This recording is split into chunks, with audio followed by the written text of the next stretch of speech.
Hey Kaiju fans, I have a fresh book review here. I think this is going to be new for all of us simultaneously because I actually haven't opened it yet. But this book is called Vinyl Conflict, The World of Godzilla Toys. Peekaboo Gallery, I guess that's the place where maybe this content was showcased, and it is reads the Mark Lavolsi collection, and as you can see it's completely sealed at this point, so we'll go ahead and open this up together and give you my first impressions, and maybe it'll incentivize you to go out and pick it up yourself. It's all sealed up, so I kind of just took a chance on it, and yeah, we'll just see how this goes.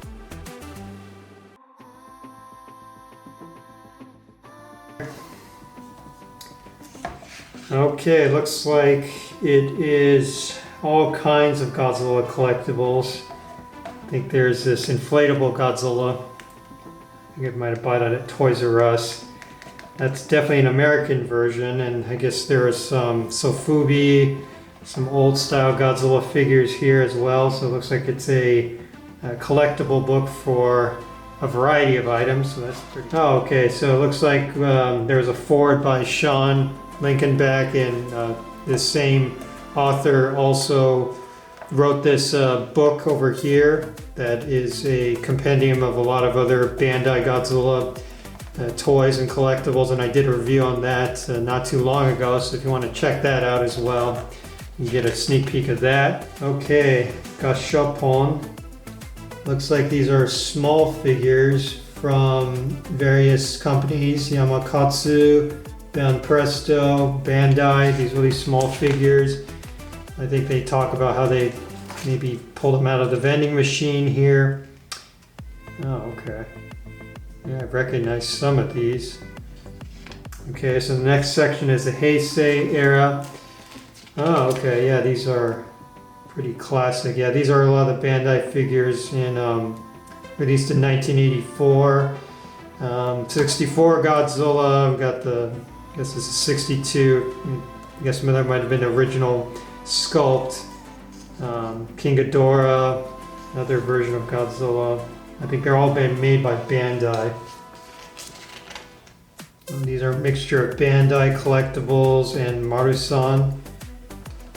Okay, yeah, these are starting to look familiar to me now. Yeah, I have this guy here. Big scale by Bandai Super Final no, this is the Super Premium, not the Super Final Premium Godzilla. I think I have this one as well. It's 1988. Remote control Mazer. I saw that before. I think I might have this somewhere, the Mechagodzilla.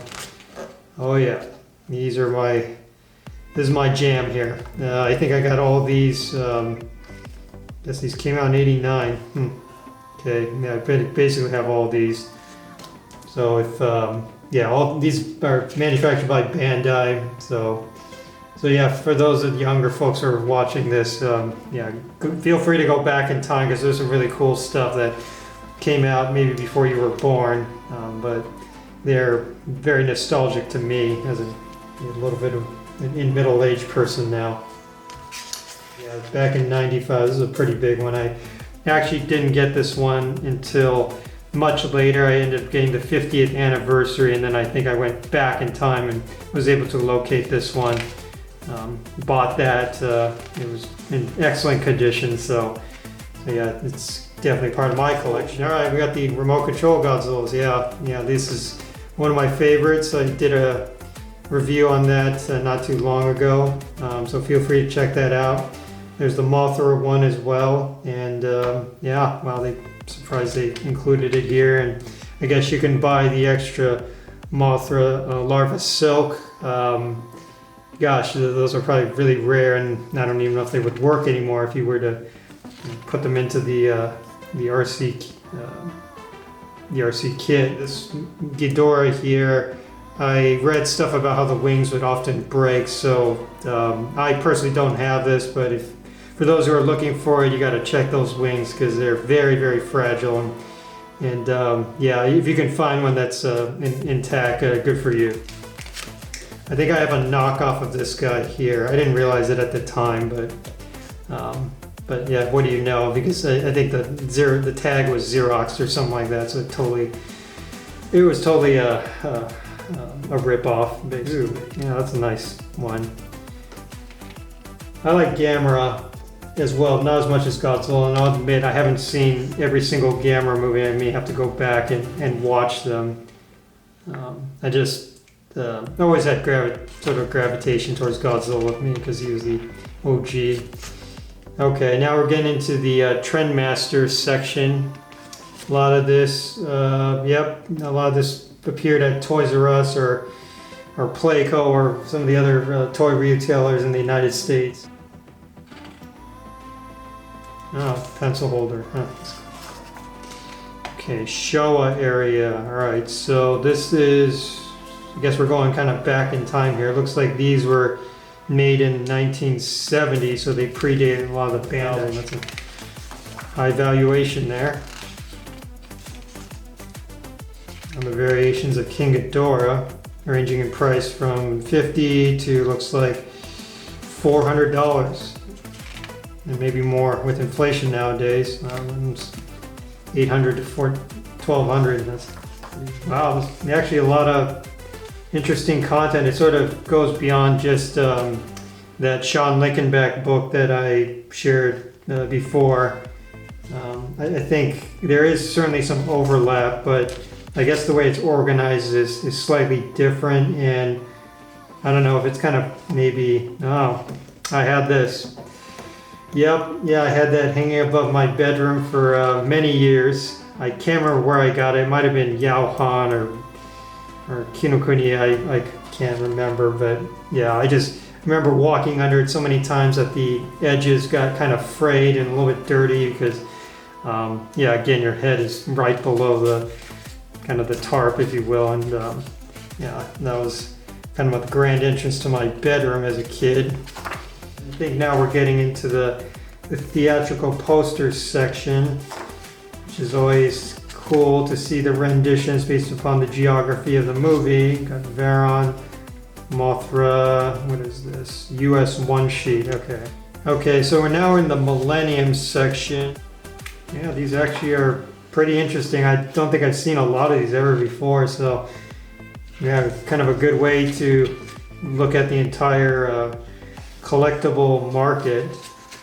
And I guess this one is more contemporary because it would have come out, let's say, in 2019. So for those figures that came out in the new millennium and up until that point, I'm sure this is all chronicled very nicely here.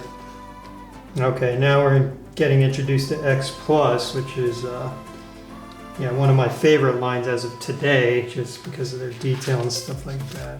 Oh, no, this one's kind of cool. Yeah, I think I saw this somewhere in Japan. Maybe there was just only a few of them that were available, but it'd be terrific to get the entire set. I had been eyeing it, but yeah, I guess if you were to buy the whole thing, it's $400 to $600. But yeah, that would be pretty cool if I could find that somewhere. Got the blue guy, did a review on that.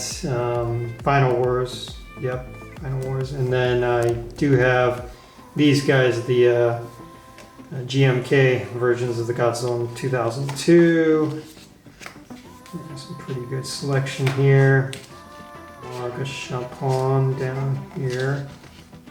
It's kind of all over the place in terms of release. I'm sure there's a reason for the organization. Yeah, so that's you know, it's kind of a lengthy video. Saying there's a lot of content, but obviously this is my first reaction to kind of looking at it. It's called Vinyl Conflict: The World of Godzilla Toys. Hope it was helpful to you guys, or at least insightful, and maybe you can go out and pick it up yourself. Feel free to go over to Kaiju Kingdom Collectibles.com. We have not necessarily some of these figures, but more contemporary versions. We'd love to be able to engage with you. And if you like our content, please hit a thumbs up and subscribe. Thanks very much. To catch you next time.